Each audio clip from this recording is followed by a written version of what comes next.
Bonjour à tous, on se retrouve pour l'étape du GNT direction l'hippodrome de Saint-Malo pour le Grand National du Trot Paris Turf pour l'étape des Malouines. J'espère que tout le monde va bien. C'est une étape qui nous a souvent réussi, hein. Rappelez-vous les deux premiers quintés dans l'ordre en 5 chevaux que j'avais donné sur la chaîne, un à 30 000 euros et l'autre à 800 euros coup sur coup, en espérant être bon sur l'étape de mercredi. On va d'abord retrouver les résultats du week-end, donc du côté des quintés. En ligne droite, il n'y a pas de réussite.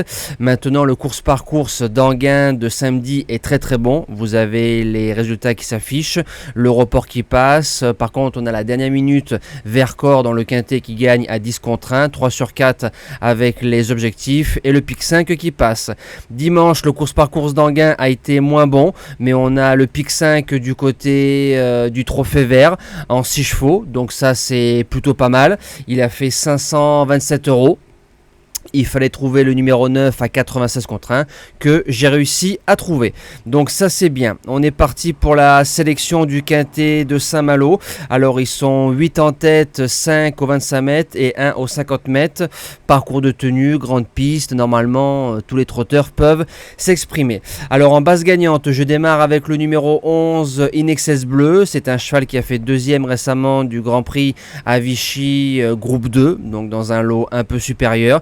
C'est un cheval de train qui peut aller devant, qui peut attendre, qui peut faire 1000 mètres, très bon droitier. Je l'avais détecté lors de sa deuxième sortie publique du côté d'Agen. Je voyais un truc en lui avec du potentiel, surtout que c'est un fils de Vittel de Brévol, donc avec du moteur, D4 et Alex. J'en fais mon gagnant dans cette épreuve. En deuxième base, le numéro 9, Y de Ceylan. Ça sent la course visée, entre guillemets. Maintenant, il va rendre 25 mètres comme à Bordeaux. L'étape de Saint-Malo est supérieure que par rapport à celle de Bordeaux. Maintenant il est véloce, donc il va pouvoir démarrer et se retrouver normalement dans la première partie du peloton. Il est deuxième récemment de Gaspard d'Angis à Anguin, qui était l'un de nos objectifs qu'on avait touché gagnant. Maintenant dans les 3 on fonce sans problème. Pour les chances, je vais tenter un truc avec le numéro 1 Idol of Love, qu'on a touché en objectif à 13 contre 1 gagnante en faisant un truc à Cabourg sur une piste, je pense, qui n'est pas pour elle. Maintenant je pense qu'elle est meilleure grande piste. Elle part en tête, la Gadux, si elle ne rate pas son départ et comme elle est très forte dans une ligne droite, je me dis qu'à 20 contre 1 ça peut créer la surprise. En 4ème position, le numéro 6 Icon Madric. Ça fait 2 mois qu'elle n'a pas couru, elle sera déférée des postérieurs. Vincennes va commencer dans quelques jours, donc attention que certains trotteurs préparent des courses pour Vincennes. Ça c'est mon avis personnel. Maintenant, comme elle fait les 2 cordes et qu'elle sait tout faire, en 5 chevaux je l'ai gardé. En 5ème position, le numéro 15 Ibiki Doel. Pareil, ça fait 2 mois qu'il n'a pas couru, déféré des 4, Raffin. C'est un cheval qui peut aller devant, c'est un cheval qui peut attendre, qui est très dur. Alors c'est sûr qu'on va me dire que si Ibiki Doel gagne le GNT de Saint-Malo après le poteau, certains guignolos des réseaux sociaux vont me dire pourquoi tu l'as pas mis gagnant. Aux courses, il faut parler avant l'épreuve. C'est pour ça qu'il y a un forum, parler après le poteau. Je laisse ça aux guignols. Maintenant Ibiki en 5 chevaux, pareil, je l'ai gardé.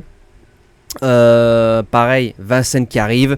Il y a du pour et du contre. En 6ème position, le numéro 7 Hold Up du Dijon, déféré des postérieurs. J'ai regardé, c'est 6 sur 6, c'est 4 podiums et 2 places dans les 5, donc le cheval n'a jamais déçu. Il est 3ème de l'étape de Bordeaux, mais il était plaqué devant, déféré derrière.